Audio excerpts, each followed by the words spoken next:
Hello ਬੱਚੇ ਪਿਛਲੇ lecture ਦੇ ਵਿੱਚ ਆਪਾਂ ਆਕਸੀਜਨ ਦੀਆਂ ਕੈਮੀਕਲ ਪ੍ਰੋਪਰਟੀਜ਼ ਕੀਤੀਆਂ ਸੀ, ਜਿਹਦੇ ਵਿੱਚ ਆਪਾਂ ਦੇਖਿਆ ਸੀ ਕਿ ਆਕਸੀਜਨ ਹੈ ਤਕਰੀਬਨ ਹਰ ਇੱਕ ਤਰ੍ਹਾਂ ਦੇ ਐਲੀਮੈਂਟਸ ਨਾਲ ਰਿਐਕਟ ਕਰਦੀ ਹੈ, ਜਿਵੇਂ ਆਪਾਂ ਮੈਟਲਸ ਦੇ ਨਾਲ, ਨੌਨ ਮੈਟਲਸ ਦੇ ਨਾਲ, ਕੰਪਾਊਂਡਸ ਦੇ ਨਾਲ। ਠੀਕ ਹੈ, ਤਾਂ ਆਪਾਂ ਹਰ ਇੱਕ ਤਰ੍ਹਾਂ ਦੇ ਰਿਐਕਸ਼ਨਸ ਆ ਜਿਹੜੇ ਉਹ ਡਿਸਕਸ ਕੀਤੇ ਸੀ। ਤੇ ਉਹਨਾਂ ਨੂੰ ਕੰਪਾਊਂਡਸ ਨੂੰ ਆਪਾਂ ਜਿਹੜੇ ਆਕਸੀਜਨ ਮਿਲ ਕੇ ਬਣਾਉਂਦੀ ਉਹਨਾਂ ਨੂੰ ਅਸੀਂ ਆਕਸਾਈਡਸ ਕਹਿੰਦੇ ਆ। ਠੀਕ ਹੈ, ਤੇ ਆਕਸਾਈਡਸ ਆਪਾਂ ਕੀਤੇ ਸੀ ਕਿ ਮੇਨ ਦੋ ਤਰ੍ਹਾਂ ਦੇ ਹੁੰਦੇ ਆ, ਸਿੰਪਲ ਆਕਸਾਈਡਸ ਐਂਡ ਮਿਕਸ ਆਕਸਾਈਡਸ। ਠੀਕ ਹੈ, ਆਪਾਂ ਡਿਟੇਲ ਦੇ ਵਿੱਚ ਉਹਨਾਂ ਨੂੰ ਸਟੱਡੀ ਕੀਤਾ ਸੀ।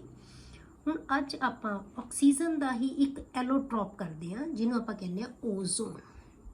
ਐਲੋਟ੍ਰੋਪ ਆਫ ਆਕਸੀਜਨ ਕਾਹਦੇ ਨਾਲ ਲਿਖਦੇ ਹਾਂ ਬੇਟੇ? ਇਹਨੂੰ ਆਪਾਂ O3 ਦੇ ਨਾਲ। O2 ਆਕਸੀਜਨ ਹੁੰਦਾ, O3 ਅਸੀਂ ਓਜ਼ੋਨ ਨੂੰ ਲਿਖਦੇ ਹਾਂ ਅਸੀਂ O3। ਠੀਕ ਹੈ, O3 ਦੇ ਨਾਲ ਲਿਖਦੇ ਹਾਂ ਅਸੀਂ ਇਹਨੂੰ। ਹੁਣ ਓਜ਼ੋਨ ਕੀ ਹੈ? Ozone is an allotropic form of oxygen. ਪਰ ਇਹ ਜਿਹੜੀ ਓਜ਼ੋਨ ਹੈ ਨਾ ਬੇਟੇ, ਇਹ ਬਹੁਤ ਜ਼ਿਆਦਾ ਰਿਐਕਟਿਵ ਹੁੰਦੀ ਹੈ, ਮਤਲਬ ਕਿ ਇਹ ਐਗਜ਼ਿਸਟ ਹੀ ਨਹੀਂ ਕਰਦੀ ਸਾਡੇ ਐਟਮੋਸਫੇਅਰ ਦੇ ਵਿੱਚ, ਲੋਅਰ ਐਟਮੋਸਫੇਅਰ ਦੇ ਵਿੱਚ ਐਗਜ਼ਿਸਟ ਨਹੀਂ ਕਰਦੀ ਇਹ, ਕਿਉਂਕਿ ਬਹੁਤ ਰਿਐਕਟਿਵ ਹੁੰਦੀ ਹੈ, ਨਾਲ ਦੀ ਨਾਲ ਇਹ ਡੀਕੰਪੋਜ਼ ਹੋ ਜਾਂਦੀ ਹੈ। ਤਾਂ ਇਹ ਸਿਰਫ ਸਾਡੇ ਅੱਪਰ ਲੇਅਰ ਹੈ ਨਾ, ਜਿਹੜੀ ਅੱਪਰ ਐਟਮੋਸਫੇਅਰ ਦੇ ਵਿੱਚ ਐਗਜ਼ਿਸਟ ਕਰਦੀ ਹੈ, ਤਕਰੀਬਨ 20 ਕਿਲੋਮੀਟਰ ਜਿਹੜਾ ਸਾਡੀ ਹਾਈਟ 'ਤੇ। ਠੀਕ ਹੈ, it is present in the upper atmosphere at a height of about 20 kilometres. It is formed from atmospheric oxygen in the presence of sunlight.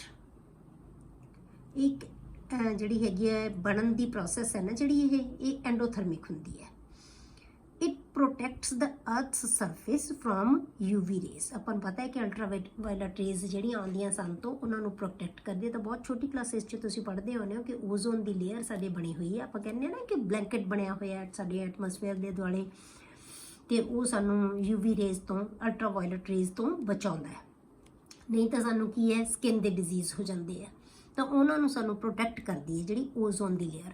ਪਰ ਇਹ ਲੋਅਰ ਐਟਮੋਸਫੇਅਰ ਦੇ ਵਿੱਚ ਐਗਜ਼ਿਸਟ ਨਹੀਂ ਕਰਦੀ, ਬਹੁਤ ਛੇਤੀ ਡੀਕੰਪੋਜ਼ ਹੋ ਜਾਂਦੀ ਹੈ। ਠੀਕ ਹੈ, ਪਰ ਥੋੜ੍ਹੀ ਬਹੁਤ ਜੇ ਹੋਵੇ ਤਾਂ ਐਟਮੋਸਫੇਅਰ ਦੇ ਵਿੱਚ ਅਸੀਂ ਸਾਡੇ ਲਈ ਠੀਕ ਹੈ, ਅਦਰਵਾਈਜ਼ ਜ਼ਿਆਦਾ ਅਸੀਂ ਇਹਨੂੰ ਜ਼ਿਆਦਾ ਹੀ ਸਾਡੇ ਲਈ ਹਾਰਮਫੁਲ ਹੋ ਜਾਂਦੀ ਹੈ ਫਿਰ। ਠੀਕ ਹੈ, ਇਹ ਬਹੁਤ ਰਿਐਕਟਿਵ ਹੁੰਦੀ ਹੈ। ਹੁਣ ਆਪਾਂ ਇਹਦੀ ਪ੍ਰੈਪਰੇਸ਼ਨ ਕਰਦੇ ਹਾਂ ਬੇਟੇ। ਪ੍ਰੈਪਰੇਸ਼ਨ ਹੈ ਜਿਹੜੀ ਇਹਦੀ ਉਹ ਬੇਟੇ, ਜੇ ਅਸੀਂ ਆਕਸੀਜਨ ਦੇ ਵਿੱਚੋਂ ਇਲੈਕਟ੍ਰਿਕ ਡਿਸਚਾਰਜ ਪਾਸ ਕਰੀ ਜਾਈਏ ਨਾ, ਤਾਂ ਇਹ ਓਜ਼ੋਨ ਬਦਲ ਜਾਂਦਾ, ਓਜ਼ੋਨ ਦੇ ਵਿੱਚ ਬਦਲ ਜਾਂਦਾ ਹੈ। ਜੇ ਅਸੀਂ ਇਲੈਕਟ੍ਰਿਕ ਡਿਸਚਾਰਜ ਦੇ ਨਾਲ ਹੀ ਅਸੀਂ ਆਕਸੀਜਨ ਤੋਂ ਓਜ਼ੋਨ ਹੈ ਜਿਹੜੀ ਉਹ ਪ੍ਰੀਪੇਅਰ ਕਰ ਸਕਦੇ ਹਾਂ। ਤੇ ਡੈਲਟਾ H ਕੀ ਹੁੰਦਾ ਬੇਟੇ? ਪੋਜ਼ਿਟਿਵ ਹੈ। ਐਂਡੋਥਰਮਿਕ ਪ੍ਰੋਸੈਸ ਹੈ ਇਹ। This process is endothermic, so it is necessary to use a silent electric discharge. ਹੁਣ ਆਪਾਂ ਇਹਦੀ ਜੇ ਪ੍ਰੋਪਰਟੀਜ਼ ਦੇਖੀਏ ਬੇਟੇ, ਹੁਣ ਜਿਵੇਂ ਆਪਾਂ ਆਕਸੀਜਨ ਨੂੰ ਪੜ੍ਹਿਆ ਸੀ, ਤੇ ਆਕਸੀਜਨ ਨੂੰ ਆਪਾਂ ਕੀ ਕਿਹਾ ਸੀ ਬੇਟੇ? ਕਲਰਲੈਸ ਗੈਸ ਹੈ, ਓਡਰਲੈਸ ਗੈਸ ਹੈ, ਠੀਕ ਹੈ, ਟੇਸਟਲੈਸ ਹੈ, ਆਪਾਂ ਸਾਰਾ ਕੁਝ ਕਿਹਾ ਸੀ। ਪਰ ਇਹ ਇਦਾਂ ਨਹੀਂ ਹੈ। ਜਿਹੜੀ ਓਜ਼ੋਨ ਹੈ ਨਾ, ਇਹ ਅਲੱਗ-ਅਲੱਗ ਤਰ੍ਹਾਂ ਨਾਲ ਹੁੰਦੀ ਹੈ। ਜੇ ਤਾਂ ਇਹ ਗੈਸਿਸ ਫਾਰਮ ਦੇ ਵਿੱਚ ਹੈ ਤਾਂ ਇਹ ਬਹੁਤ ਲਾਈਟ ਜਿਹਾ ਬਲੂ ਕਲਰ ਹੁੰਦਾ ਹੈ, ਪੇਲ ਬਲੂ ਕਲਰ ਦੀ ਹੁੰਦੀ ਹੈ, ਜਿਵੇਂ ਅਸਮਾਨੀ ਕਲਰ ਹੈ। ਠੀਕ ਹੈ, pure ozone is pale blue gas. ਜੇ ਗੈਸ ਹੈ ਤਾਂ ਪੇਲ ਬਲੂ ਹੈ, ਮਤਲਬ ਲਾਈਟ ਬਲੂ ਹੈ। ਡਾਰਕ ਬਲੂ ਲਿਕੁਇਡ, ਜੇ ਇਹ ਲਿਕੁਇਡ ਹੈ ਤਾਂ ਡਾਰਕ ਬਲੂ ਹੁੰਦੀ ਹੈ। ਐਂਡ ਵਾਇਲਟ ਬਲੈਕ ਸੋਲਿਡ, ਪਰ ਜੇ ਸੋਲਿਡ ਹੈ ਤਾਂ ਵਾਇਲਟ ਬਲੈਕ ਕਲਰ, ਮਤਲਬ ਬਹੁਤ ਡਾਰਕ। ਜਿਵੇਂ ਜਿਵੇਂ ਮਤਲਬ ਕੀ ਹੈ ਕਿ ਇਹ ਡੈਂਸਿਟੀ ਇਹਦੀ ਵਧੀ ਜਾਂਦੀ ਹੈ, ਉਵੇਂ ਉਵੇਂ ਕੀ ਹੈ ਇਹਦਾ ਕਲਰ ਹੈ ਜਿਹੜਾ ਉਹ ਡੈਂਸ ਹੁੰਦਾ ਜਾਂਦਾ ਹੈ।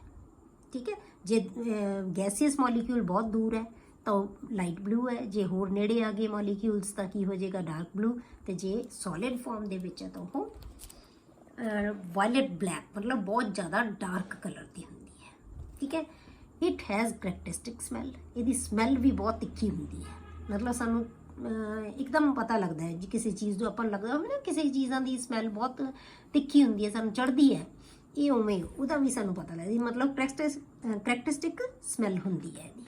ਠੀਕ ਹੈ, ਇਨ ਸਮੋਲ ਕੰਸਨਟ੍ਰੇਸ਼ਨ, ਜੇ ਥੋੜ੍ਹੀ ਜਿਹੀ ਕੰਸਨਟ੍ਰੇਸ਼ਨ ਹੋਵੇ ਇਹਦੀ, ਇਟ ਇਜ਼ ਹਾਰਮਲੈਸ, ਸਾਡੇ ਲਈ ਕੋਈ ਇਹ ਹਾਰਮ ਨਹੀਂ ਕਰਦੀ ਸਾਡੇ ਲਈ। ਇਫ ਕੰਸਨਟ੍ਰੇਸ਼ਨ ਰਾਈਜ਼ਿਜ਼ ਅਬਵ ਅਬਾਊਟ 100 ਜਿਹੜੇ ਹੈਗੇ ppm ਪਾਰਟਸ ਪਰ million, breathing becomes uncomfortable, resulting in headache and nausea। ਮਤਲਬ ਸਾਨੂੰ ਹੈਡੇਕ ਹੋਣ ਲੱਗ ਜਾਂਦਾ ਹੈ, ਸਾਨੂੰ ਨੌਜ਼ੀਆ ਹੋ ਜਾਂਦਾ, ਮਤਲਬ ਸਾਨੂੰ ਘਬਰਾਹਟ ਹੋਣ ਲੱਗ ਜਾਂਦੀ ਹੈ। ਜੇ 100 ਪਾਰਟਸ ਪਰ ਮਿਲੀਅਨ, ਮਤਲਬ ਪਰਸੈਂਟ ਆਪਾਂ 100 ਪਾਰਟਸ ਚੋਂ ਲੈਂਦੇ ਹਾਂ ਨਾ, ਪਾਰਟਸ ਪਰ ਮਿਲੀਅਨ ਦਾ ਮਤਲਬ ਹੁੰਦਾ ਮਿਲੀਅਨ ਪਾਰਟਸ ਚੋਂ ਜੇ ਆਪਾਂ ਲਈਏ 100 ਪਾਰਟ ਜਿਹਦੇ ਆ ਜਾਣ, ਮਤਲਬ ਪਾਰਟਸ ਪਰ ਮਿਲੀਅਨ ਬਸ ਆਪਾਂ ਉਹਨਾਂ ਵਾਸਤੇ ਲੈਂਦੇ ਹਾਂ ਬਟ ਕੰਸੈਂਟ੍ਰੇਸ਼ਨ ਦੀ ਟਰਮ ਜਿਨ੍ਹਾਂ ਦੀ ਅਸੀਂ ਬਹੁਤ ਥੋੜੀ ਕੁਆਂਟੀਟੀ ਦੇ ਵਿੱਚ ਜਿਹੜੀ ਕੋਈ ਚੀਜ਼ ਹੁੰਦੀ ਹੈ। ਪਰ ਜੇ 100 ਪਾਰਟਸ ਹੋ ਜਾਣ ਮਿਲੀਅਨ ਦੇ ਵਿੱਚ ਤਾਂ ਇਹ ਸਾਡੇ ਲਈ ਕੀ ਹੋ ਜਾਂਦੀ ਹੈ, ਹਾਰਮਫੁਲ ਹੋ ਜਾਂਦੀ ਹੈ। ਠੀਕ ਹੈ, ਹੁਣ ਇੱਥੋਂ ਜਿਹੜੀ ਆਹ ਚੀਜ਼ ਹੈ ਨਾ ਜਿਹੜੀ ਬੇਟੇ ਥਰਮੋਡਾਇਨਮਿਕ ਜਿਹੜੀ ਅਨਸਟੇਬਿਲਿਟੀ ਹੈ ਜਿਹੜੀ ਓਜ਼ੋਨ ਦੀ, ਇਹ ਬਹੁਤ ਇੰਪੋਰਟੈਂਟ ਹੈ। ਇਹਦੇ 'ਚੋਂ ਕੁਐਸਚਨ ਵੀ ਆ ਜਾਂਦਾ ਹੈ, ਓਜ਼ੋਨ ਇਜ਼ ਥਰਮੋਡਾਇਨਮਿਕਲੀ ਅਨਸਟੇਬਲ। ਜਿਹੜੀ ਓਜ਼ੋਨ ਹੈ ਥਰਮੋਡਾਇਨਮਿਕਲੀ ਅਨਸਟੇਬਲ ਹੈ, ਮਤਲਬ ਐਗਜ਼ਿਸਟ ਨਹੀਂ ਕਰਦੀ O2 ਨਾਲ ਦੀ O3, ਇਹ ਨਾਲ ਦੀ ਨਾਲ ਡੀਕੰਪੋਜ਼ ਹੋ ਜਾਂਦੀ ਹੈ। ਹੁਣ ਆਪਾਂ ਰੀਜ਼ਨ ਦੇਖਦੇ ਹਾਂ ਬੇਟੇ ਇਹਦਾ ਕਿਉਂ ਇਹ ਥਰਮੋਡਾਇਨਮਿਕਲੀ ਅਨਸਟੇਬਲ ਹੈ।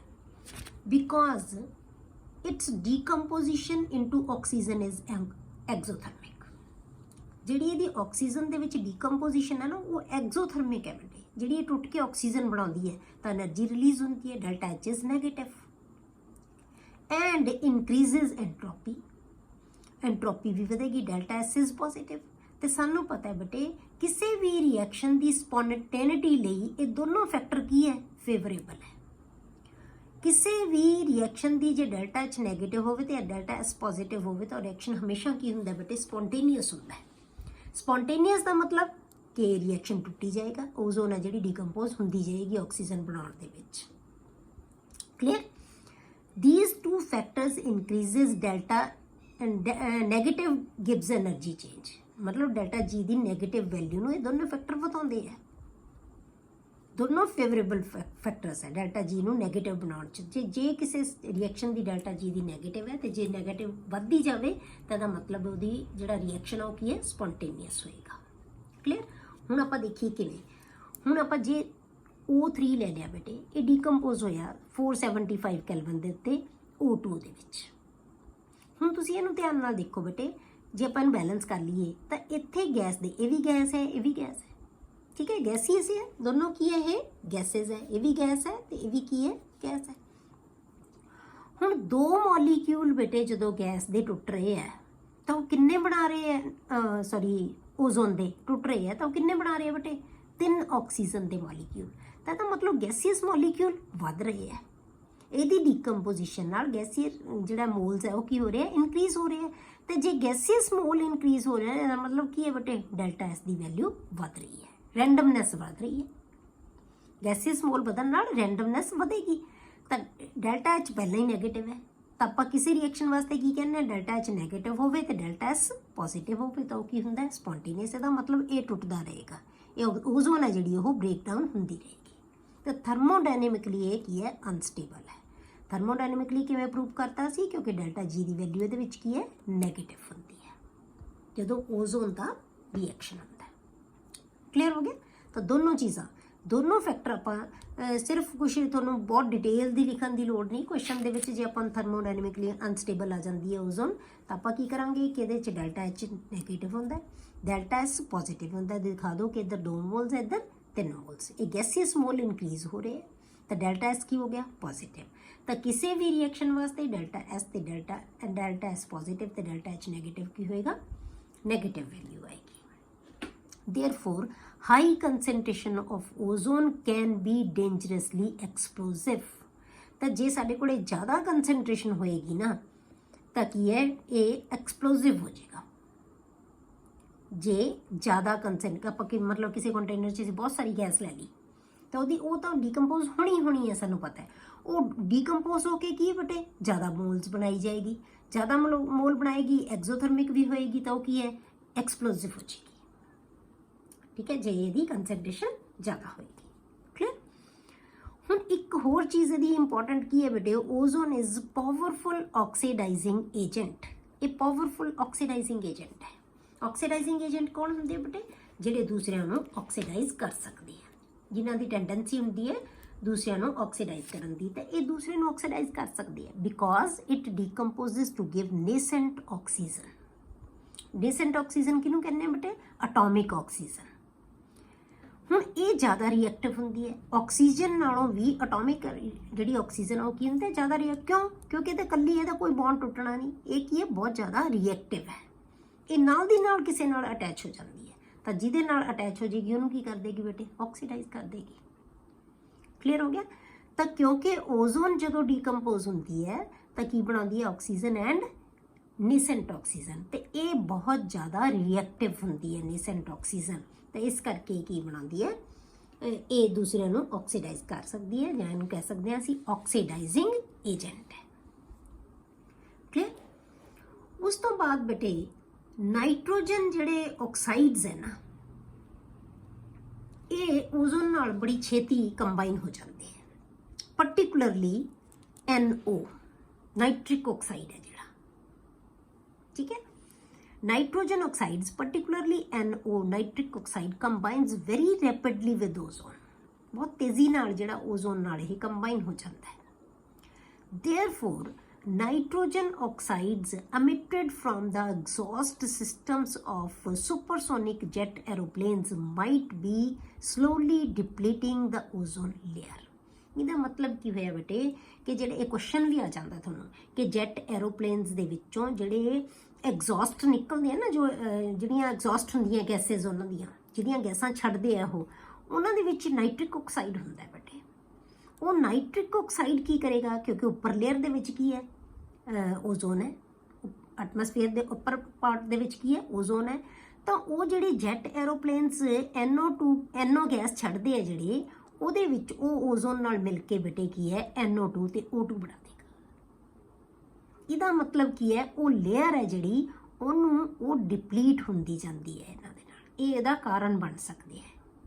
ਠੀਕ ਹੈ, ਜਿਹੜੇ ਜੈਟ ਐਰੋਪਲੇਨਸ ਦੇ ਵਿੱਚੋਂ ਜਿਹੜੇ ਐਗਜ਼ੌਸਟ ਹੁੰਦੀਆਂ ਜਿਹੜੀਆਂ ਗੈਸਿਸ, ਉਹ ਹੌਲੀ ਹੌਲੀ ਕੀ ਹੈ, ਓਜ਼ੋਨ ਦੇ ਨਾਲ ਰਿਐਕਟ ਕਰਕੇ, ਤੇ ਓਜ਼ੋਨ ਉਥੋਂ ਕੀ ਹੋ ਜਾਏਗੀ ਬੇਟੇ, ਡੀਕੰਪੋਜ਼ ਹੋਏਗੀ, ਕਿਉਂਕਿ NO ਜਦੋਂ O3 ਨਾਲ ਮਿਲੇਗਾ ਤਾਂ NO2 ਤੇ O2 ਚ ਕਨਵਰਟ ਹੋ ਜਾਏਗਾ। ਤਾਂ ਹੌਲੀ ਹੌਲੀ ਉਹਦੇ ਵਿੱਚੋਂ ਜਿਹੜੀ ਓਜ਼ੋਨ ਨੂੰ ਡਿਪਲੀਟ ਹੋਣ ਦਾ ਕਾਰਨ ਹੈ ਜਿਹੜਾ, ਉਹ ਕੀ ਹੈ, ਜਿਹੜੇ ਇਹ ਜੈਟ ਐਰੋਪਲੇਨਸ ਹੋ ਸਕਦੇ ਹੈ, ਕਿਉਂਕਿ ਇਹਨਾਂ ਦੀਆਂ ਗੈਸਿਸ ਜਿਹੜੀਆਂ ਐਗਜ਼ੌਸਟ ਕਰਦੇ ਆ ਉਹ ਓਜ਼ੋਨ ਲੇਅਰ ਨੂੰ ਡਿਪਲੀਟ ਕਰ ਸਕਦੀਆਂ। ਕਲੀਅਰ?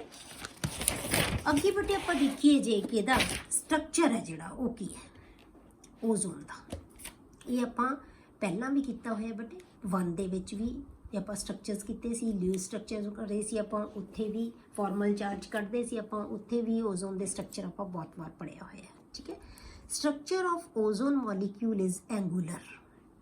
ਠੀਕ ਹੈ, ਬੈਂਡ ਸ਼ੇਪ ਜਿਹਨੂੰ ਆਪਾਂ ਕਹਿੰਦੇ ਹਾਂ। ਤਾਂ 2 bond ਲੈਂਥਸ in ozone molecule are identical. ਪਰ ਅਸੀਂ ਜੀ ਸਟਰਕਚਰ ਬਣਾਈ ਹੈ, ਇੱਕ ਦੇ ਵਿੱਚ ਆਪਾਂ ਡਬਲ ਬੌਂਡ ਬਣਾਇਆ, ਇੱਕ ਦੇ ਵਿੱਚ ਆਪਾਂ ਕੀ ਹੈ, ਸਿੰਗਲ ਬੌਂਡ ਬਣਾਇਆ। ਪਰ ਐਕਸਪੈਰੀਮੈਂਟਲੀ ਪ੍ਰੂਵਡ ਕੀ ਹੈ ਕਿ ਇਹਦੀ ਬੌਂਡ ਲੈਂਥ ਹੈ ਜਿਹੜੀ, ਉਹ ਕੀ ਹੈ, ਸੇਮ ਹੈ ਦੋਨਾਂ ਦੀ। ਤਾਂ 2 bond lengths are in ozone molecule are identical. It is resonance hybrid of 2 forms. ਇਹਦਾ ਮਤਲਬ ਕੀ ਹੋਇਆ ਕਿ ਇਹ 2 ਫਾਰਮਸ ਦਾ ਰੈਜ਼ੋਨੈਂਟ ਹਾਈਬ੍ਰਿਡ ਹੈ। ਜਿੱਥੇ ਵੀ ਕੋਈ ਇੱਕ ਸਟਰਕਚਰ ਨਾ, ਆਪਾਂ ਰੈਜ਼ੋਨੈਂਸ ਕਿੱਥੇ ਹੁੰਦੀ ਹੈ ਬੇਟੇ, ਜੇ ਕੋਈ ਵੀ ਇੱਕ ਸਟਰਕਚਰ ਹੈ ਜਿਹੜਾ ਉਹ ਸਾਰੀਆਂ ਪ੍ਰੋਪਰਟੀਜ਼ ਨੂੰ ਡਿਸਕ੍ਰਾਈਬ ਨਹੀਂ ਕਰ ਸਕਦਾ, ਤਾਂ ਫਿਰ ਕੀ ਹੈ, ਉਹ ਇੱਕ ਤੋਂ ਵੱਧ ਫਾਰਮਸ ਦੇ ਵਿੱਚ ਐਗਜ਼ਿਸਟ ਕਰਦਾ ਇਹਦਾ ਮਤਲਬ। ਤੇ ਇਵੇਂ ਹੀ ਓਜ਼ੋਨ ਹੈ। ਇਹਦਾ ਮਤਲਬ ਇਹ 2 ਦੇ ਵਿੱਚ ਡਬਲ ਬੌਂਡ ਹੈ, ਇੱਧਰ ਸਿੰਗਲ ਬੌਂਡ ਹੈ। ਤਾਂ ਦੂਜੀ ਅਸੀਂ ਸਟਰਕਚਰ ਕੀ ਬਣਾ ਸਕਦੇ ਹਾਂ ਬੇਟੇ, ਇੱਧਰ ਸਿੰਗਲ ਬੌਂਡ ਬਣਾਤਾ, ਇੱਧਰ ਕੀ ਹੈ, ਡਬਲ ਬੌਂਡ। ਹੁਣ ਇਹ ਕੋਈ ਨਵੀਂ ਚੀਜ਼ ਨਹੀਂ, ਲਿਓ ਸਟਰਕਚਰ ਬਣਾਉਣੇ। ਹੁਣ ਇੱਥੋਂ ਆਕਸੀਜਨ ਨੇ ਇਹਦੇ ਨਾਲ ਕੀ ਬਣਾਇਆ ਹੋਇਆ ਬੇਟੇ, ਇੱਕ ਕੋਆਰਡੀਨੇਟ ਬੌਂਡ ਬਣਿਆ ਹੋਇਆ। ਐਕਚੁਅਲੀ ਇਹ ਆਪਾਂ ਦਿਖਾ ਕੋਵਲੈਂਟ ਬੌਂਡ ਦਿੰਦੇ ਹਾਂ, ਐਕਚੁਅਲੀ ਕੀ ਹੈ, ਇਹ ਕੋਆਰਡੀਨੇਟ ਬੌਂਡ ਬਣਿਆ ਹੋਇਆ। ਇਵੇਂ ਹੀ ਅਸੀਂ ਇਹਦੇ 'ਚ ਦਿਖਾ ਸਕਦੇ ਹਾਂ ਕਿ ਇਸ ਆਕਸੀਜਨ ਨੇ ਇਹਦੇ ਨਾਲ ਕੀ ਹੈ, ਜਿੱਧਰ ਆਪਾਂ ਐਰੋ ਲਾਉਂਦੇ ਤਾਂ ਮਤਲਬ ਇਹਨੇ ਪੇਅਰ ਪਾਇਆ, ਮਤਲਬ ਕੀ ਹੈ, ਕੰਟਰੀਬਿਊਸ਼ਨ ਦੋਨੋਂ ਇਲੈਕਟ੍ਰੋਨਸ ਦੀ ਇਸ ਆਕਸੀਜਨ ਦੀ ਹੈ, ਪਰ ਇਹਨੂੰ ਸ਼ੇਅਰ ਦੋਨੋਂ ਆਕਸੀਜਨ ਕਰ ਰਹੀਆਂ, ਉਹਨੂੰ ਅਸੀਂ ਕਹਿੰਦੇ ਹਾਂ ਕੋਆਰਡੀਨੇਟ ਬੌਂਡ। ਠੀਕ ਹੈ, ਤਾਂ ਇਹਨੇ ਇੱਧਰ ਇਸ ਆਕਸੀਜਨ ਨੇ ਕੋਆਰਡੀਨੇਟ ਬੌਂਡ ਬਣਾਇਆ ਹੋਇਆ, ਮਤਲਬ ਇਸ ਆਕਸੀਜਨ ਨਾਲ, ਇਹਦੇ 'ਚ ਇਸ ਆਕਸੀਜਨ ਨਾਲ, ਇਹਦਾ ਮਤਲਬ ਦੋਨਾਂ ਦੇ ਵਿੱਚ ਕੀ ਹੈ, ਡਬਲ ਬੌਂਡ ਕਰੈਕਟਰ ਹੈਗਾ।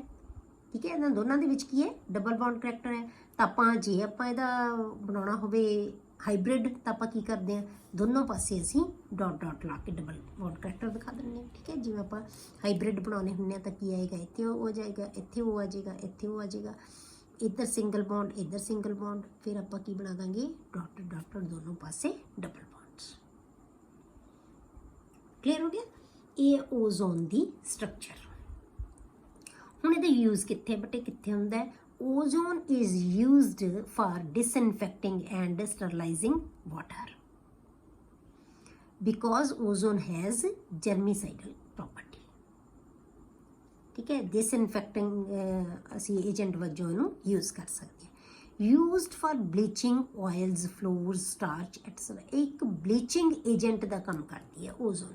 ਜਿਵੇਂ ਅੱਜ ਕੱਲ੍ਹ ਨਹੀਂ ਫੈਸ਼ਨ ਕੇ ਵਾਲਾਂ ਨੂੰ ਰੰਗ ਲੈਂਦੇ ਆ, ਤਰ੍ਹਾਂ ਤਰ੍ਹਾਂ ਦੇ ਵਾਲ ਬਣਾ ਲੈਂਦੇ ਆ, ਉਹ ਕਾਹਦੇ ਨਾਲ ਹੁੰਦੇ ਬਟੇ? ਓਜ਼ੋਨ ਯੂਜ਼ ਕਰਦੇ ਆ। ਠੀਕ ਹੈ, ਓਜ਼ੋਨ ਹੈ ਜਿਹੜਾ ਉਹ ਯੂਜ਼ ਕਰਦੇ ਆ।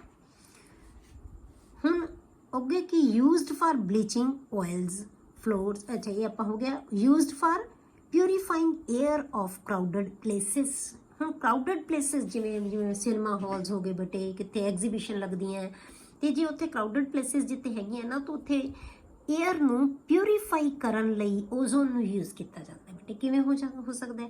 ਜਿੱਥੇ ਬਹੁਤ ਜ਼ਿਆਦਾ ਲੋਕ ਹੈ, ਬਹੁਤ ਹਾਲ ਭਰਿਆ ਹੋਇਆ ਹੈ, ਤਾਂ ਉੱਥੇ ਕੀ ਹੋ ਜਾਂਦੀ ਹੈ? ਆਕਸੀਜਨ ਦੀ ਕਮੀ ਹੋ ਜਾਂਦੀ ਹੈ। ਉੱਥੇ ਫਿਰ ਕੀ ਹੈ? ਓਜ਼ੋਨ ਨੂੰ ਅਸੀਂ ਪਿਊਰੀਫਾਈ ਕਰਨ ਲਈ, ਏਅਰ ਨੂੰ ਪਿਊਰੀਫਾਈ ਕਰਨ ਲਈ ਯੂਜ਼ ਕੀਤਾ ਜਾਂਦਾ। ਕਿਉਂ ਕਰਦੇ ਹਾਂ? ਕਿਉਂਕਿ ਓਜ਼ੋਨ ਕੀ ਹੈ, ਬਹੁਤ ਛੇਤੀ ਡੀਕੰਪੋਜ਼ ਹੋ ਜਾਂਦੀ ਹੈ। ਡੀਕੰਪੋਜ਼ ਹੋ ਕੇ ਕੀ ਬਣਾਏਗੀ? ਆਕਸੀਜਨ ਦੇਗੀ। ਤਾਂ ਆਕਸੀਜਨ ਦੀ ਉੱਥੇ ਜਿਹੜੀ ਅਮਾਊਂਟ ਹੈ ਉਹ ਕੀ ਹੋ ਜਾਂਦੀ ਹੈ? ਵੱਧ ਜਾਂਦੀ ਹੈ। ਤਾਂ ਇਸ ਕਰਕੇ ਏਅਰ ਨੂੰ, ਕਰਾਊਡਡ ਪਲੇਸਿਸ ਦੇ ਉੱਤੇ ਏਅਰ ਨੂੰ ਪਿਊਰੀਫਾਈ ਕਰਨ ਲਈ ਜਿਹੜਾ ਹੈਗਾ ਓਜ਼ੋਨ ਨੂੰ ਯੂਜ਼ ਕੀਤਾ ਜਾਂਦਾ ਹੈ। ਠੀਕ ਹੈ, used in manufacture of potassium permanganate. ਹੁਣ ਪੋਟਾਸ਼ੀਅਮ ਪਰਮੈਂਗਨੇਟ ਹੈ, ਉਹਦੀ ਮੈਨੂਫੈਕਚਰ ਲਈ ਯੂਜ਼ ਕੀਤਾ। ਇਹ ਤਾਂ ਬਹੁਤ ਰੇਅਰ ਤੁਹਾਨੂੰ ਆਉਂਦੇ ਆ, ਇਹਦੇ ਯੂਜ਼ਸ ਸਟਰਕਚਰ ਕਈ ਵਾਰੀ ਪੁੱਛ ਲਈ ਜਾਂਦੀ ਹੈ, ਪਰ ਮੇਨ ਜਿਹੜੇ ਤੁਹਾਨੂੰ ਕੁਐਸਚਨ ਆਉਂਦਾ ਹੈ ਇਹਦੇ ਵਿੱਚ ਓਜ਼ੋਨ ਦਾ ਜਿਹੜਾ ਆਪਾਂ ਕੀਤਾ ਹੈ, ਤਾਂ ਇਹ ਥਰਮੋਡਾਇਨਮਿਕਲੀ ਕਹੇ ਤਾਂ ਜਿਹੜਾ ਹੁੰਦਾ ਹੈ, ਜਿਹੜੀ ਹੈਗੀ ਹੈ ਓਜ਼ੋਨ, ਉਹ ਅਨਸਟੇਬਲ ਹੁੰਦੀ ਹੈ। ਠੀਕ ਹੈ, ਤੇ ਜਾਂ ਤੁਹਾਡੇ ਕੋਲੇ ਕੁਐਸਚਨ ਆ ਜਾਂਦਾ ਹੈ ਕਿ ਇਹ ਆਕਸੀਡਾਈਜ਼ਿੰਗ ਏਜੰਟ ਹੈ ਜਾਂ ਜੈਟ ਐਰੋਪਲੇਨਸ ਦੇ ਵਿੱਚੋਂ ਜਿਹੜੀ ਐਗਜ਼ੌਸਟ ਹੁੰਦੀਆਂ ਗੈਸਿਸ, ਉਹ ਕਿਵੇਂ ਓਜ਼ੋਨ ਲੇਅਰ ਨੂੰ ਡਿਪਲੀਟ ਕਰਦੀ ਹੈ, ਕਿਉਂਕਿ ਓਜ਼ੋਨ ਹੈ ਜਿਹੜੇ ਨਾਈਟ੍ਰਿਕ ਆਕਸਾਈਡ ਨਾਲ ਬਹੁਤ ਈਜ਼ੀਲੀ ਕੰਬਾਈਨ ਹੋ ਜਾਂਦੀ ਹੈ। ਕਲੀਅਰ? ਹੁਣ ਅੱਗੇ ਬੇਟੇ ਆਪਾਂ ਕਰਨੇ ਆ ਸਲਫਰ ਤੇ ਉਹਦੇ ਕੰਪਾਊਂਡਸ। ਹੁਣ ਆਪਾਂ ਆਕਸੀਜਨ ਦੇ ਕੀਤੇ ਪਹਿਲੇ ਮੈਂਬਰ ਦੇ, ਤਾਂ ਦੋ ਹੀ ਮੈਂਬਰਸ ਦੇ ਆਪਣੇ ਸਿਲੇਬਸ ਦੇ ਵਿੱਚ ਹੈਗੇ ਆ ਕੰਪਾਊਂਡਸ। ਪਹਿਲਾਂ ਆਕਸੀਜਨ ਦੇ ਸੀ, ਆਕਸੀਜਨ ਦੇ ਵਿੱਚ ਆਪਾਂ ਡਾਈਆਕਸੀਜਨ ਪੜ੍ਹ ਲਿਆ, ਉਹਦੀਆਂ ਪ੍ਰੋਪਰਟੀਜ਼ ਕਰ ਲਈਆਂ। ਫਿਰ ਆਪਾਂ ਓਜ਼ੋਨ ਕਰ ਲਿਆ, ਉਹਦੀਆਂ ਪ੍ਰੋਪਰਟੀਜ਼ ਕਰ ਲਈਆਂ। ਦੋ ਸੀ, ਹੁਣ ਆਪਾਂ ਸਲਫਰ ਦੇ ਵਿੱਚ ਕਰਾਂਗੇ ਸਲਫਰ ਤੇ ਉਹਦੇ ਕੰਪਾਊਂਡਸ। ਠੀਕ ਹੈ, ਨੈਕਸਟ ਲੈਕਚਰ ਦੇ ਵਿੱਚ ਆਪਾਂ ਇਹਨਾਂ ਨੂੰ ਡਿਸਕਸ ਕਰਾਂਗੇ।